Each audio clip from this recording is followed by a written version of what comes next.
તો ચાલો આજે આપણે હનુમાન ચાલીસાના ગહન અર્થને સમજવાનો પ્રયત્ન કરીએ. આ 40 શ્લોકોમાં એવું તે શું છે કે જે લાખો લોકોને આટલી બધી હિંમત અને પ્રેરણા આપે છે? ચાલો સાથે મળીને આ રહસ્યને ઉકેલીએ. જુઓ, શરૂઆત જ કેટલી અદ્ભુત છે. કોઈ માંગણી નહીં, કોઈ ફરિયાદ નહીં. સૌથી પહેલાં નમ્રતા. આ પહેલો જ શ્લોક શીખવે છે કે સાચું જ્ઞાન મેળવવા માટે પહેલાં મનનું દર્પણ સાફ કરવું પડે છે.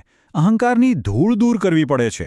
તો સવાલ એ છે કે આટલા નાના માત્ર 40 શ્લોકોમાં આટલી બધી તાકાત આવી ક્યાંથી? બસ આ જ સવાલનો જવાબ શોધવા માટે આપણે આ સ્તુતિની ઊંડાઈમાં ઉતરી રહ્યા છીએ. ચાલો જોઈએ કે એમાં શું રહસ્યો છુપાયેલા છે. તો સૌથી પહેલાં એ સમજવું જરૂરી છે કે હનુમાનજી છે કોણ, એમને ઓળખ શું છે અને એમની આ અજોડ શક્તિ અને જ્ઞાનનું મૂળ શું છે. ચાલીસામાં એમને જ્ઞાન ગુણ સાગર કહેવામાં આવ્યા છે. મતલબ જ્ઞાન અને સારા ગુણોનો એક એવો સાગર જેનો કોઈ કિનારો જ નથી. અનંત જ્ઞાન. અને વાત ખાલી જ્ઞાનની નથી, શક્તિ પણ એવી કે જેની કોઈ તુલના જ ન થઈ શકે. એટલે જ તો કહ્યું છે, અતુલિત બલ ધામા. જેમના બળની કોઈ તુલના નથી, એવા શક્તિના ભંડાર. જ્ઞાન છે, શક્તિ છે અને સાથે જ એક મહાન યોદ્ધા પણ છે. મહાવીર વિક્રમ બજરંગી. વિચાર તો કરો, જેનું શરીર જ વજ્ર જેવું મજબૂત હોય એ યોદ્ધો કેવો હશે? અચ્છા, આપણે વારંવાર ચાલીસા શબ્દ વાપરીએ છીએ, પણ એનો મતલબ શું? બહુ જ સરળ છે. ચાલીસા એટલે 40. આ આખી સ્તુતિ 40 શ્લોકોમાં બનેલી છે અને દરેક શ્લોક પોતે જ એક ઊંડા અર્થથી ભરેલો છે.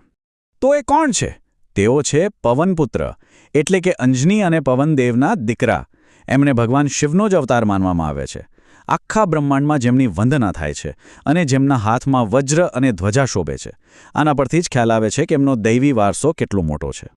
પણ આટલી બધી શક્તિ, આટલું બધું જ્ઞાન, આ બધાનો હેતુ શું? એમને આ શક્તિનો ઉપયોગ ક્યાં કર્યો? આ સમજવું સૌથી જરૂરી છે. રામ કાજ કરીબે કો આતુર. બસ આ એક જ લીટીમાં એમનો આખો સાર આવી જાય છે. એમની સાચી ઓળખ, એમની સાચી તાકાત, એમની અતૂટ સેવા ભાવનામાં છે. દરેક કામ બસ રામ માટે. અને આ એક મોટો તફાવત છે. જુઓ, દુનિયામાં લોકો શક્તિ શા માટે મેળવે છે? પોતાના ફાયદા માટે, કોઈ પદ માટે, બીજા પર કાબૂ મેળવવા માટે.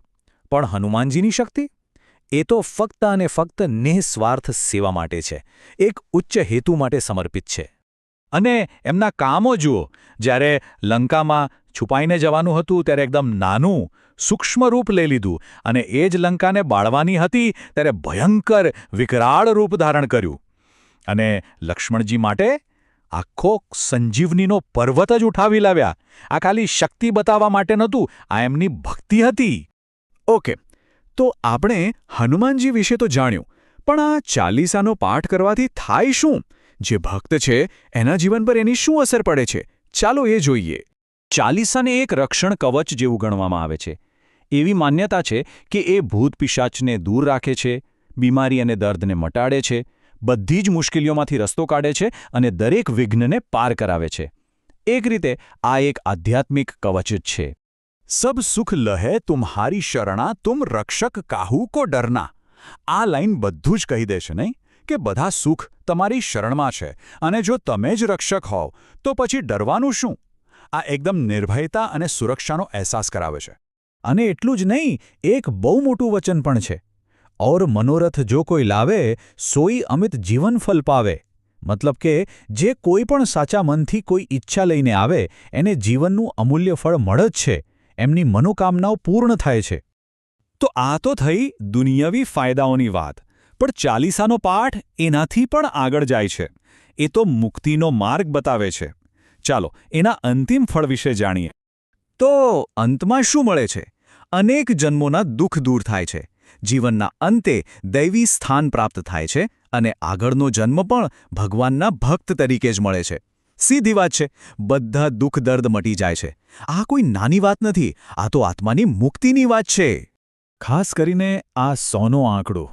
ચાલીસામાં કહ્યું છે, જો 7 બાર પાઠ કર કોઈ, એટલે કે જે કોઈ 100 વાર પાઠ કરે છે એ બધા બંધનોમાંથી છૂટી જાય છે અને એને પરમ આનંદ મળે છે. આ આંકડો એ સતત અને ઊંડી ભક્તિનું પ્રતીક છે. તો ચાલો આખી વાતને શ્રદ્ધાથી થોડું ઉપર ઉઠીને જોઈએ. હનુમાન ચાલીસા એક સવાલ તો ઊભો કરે જ છે કે જ્યારે કોઈ વ્યક્તિ પોતાના કરતાં કોઈ મોટા હેતુ માટે પોતાને સંપૂર્ણપણે સમર્પિત કરી દે તો એમાંથી કેવી અદ્ભુત શક્તિ પેદા થઈ શકે છે. આ વિચારવા જેવો પ્રશ્ન છે.